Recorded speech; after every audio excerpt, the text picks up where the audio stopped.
বিত্তশালী পরিবারের। এই যে বিত্তশালী পরিবারের সন্তানরা শুনেন, আপনারা তো বাইক দাবড়ায় বেড়ান, গাড়ি ড্রাইভ করে বেড়ান, মাঝখানে অ্যাক্সিডেন্ট করে দেন, কেসও খান না, বাপের টাকা আছে পার পেয়ে যান, ইয়াবা খান, তারপরে গিয়ে মেয়ে নিয়ে ফুর্তি করেন, জেনা নিত্য নৈমিত্তিক ব্যাপার।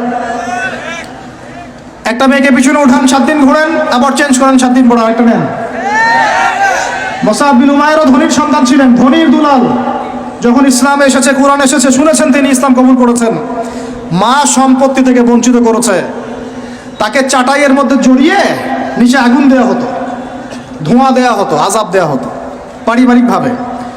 তিনি যখন নবীর কাছে আসলেন, নবী তাকে বললেন, তুমি মদিনায় যাও। কোথায়?